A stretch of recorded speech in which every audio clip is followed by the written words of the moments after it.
No other city rolls out the welcome mat like Las Vegas. From shows to shopping, money to madness, Sin City offers temptation and possibility.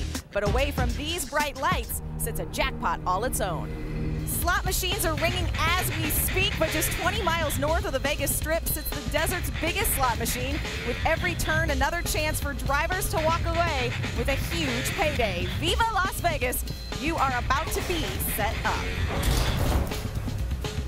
See how Colin Braun got started in racing. I mean, racing's pretty much been something my family's done forever, and there was, never really any thought about doing anything else. It was racing pretty much all the time. All the action from Vegas continues when the setup returns, only on Speed.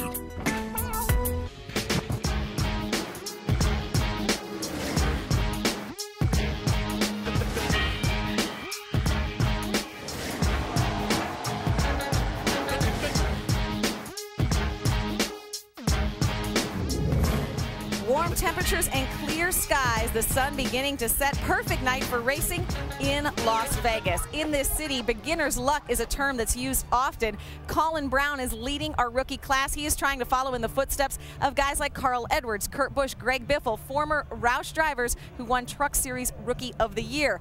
But Braun's path to NASCAR different than any of his teammates before him.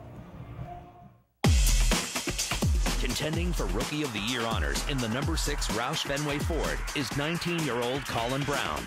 This happy-go-lucky kid is all smiles to have made it this far, this fast. The thing was, he wanted to be a professional race car driver.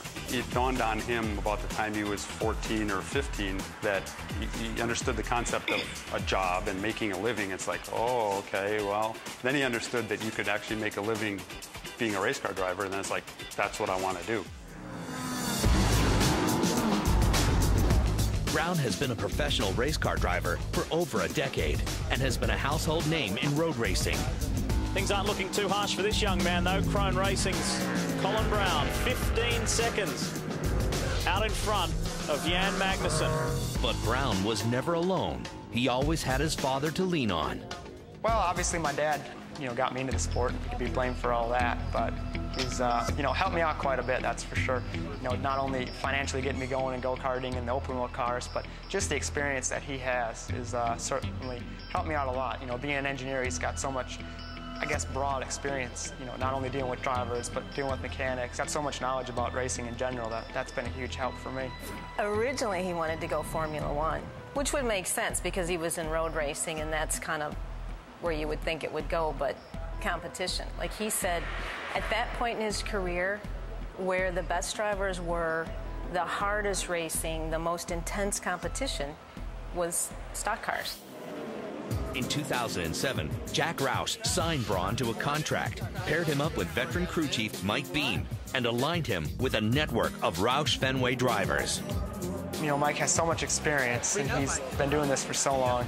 And he's worked with old drivers and young drivers, and obviously within this Roush Fenway organization, Carl Edwards and Greg Biffle, those two guys have been a big help. Last weekend at New Hampshire, Carl Edwards helped me out, what lines to try and ways to get around people, ways to pass people, and it is pretty cool. You fly back from New Hampshire on Saturday night, you're sitting on your couch on Sunday watching the Cup race, and there was Carl Edwards leading the race.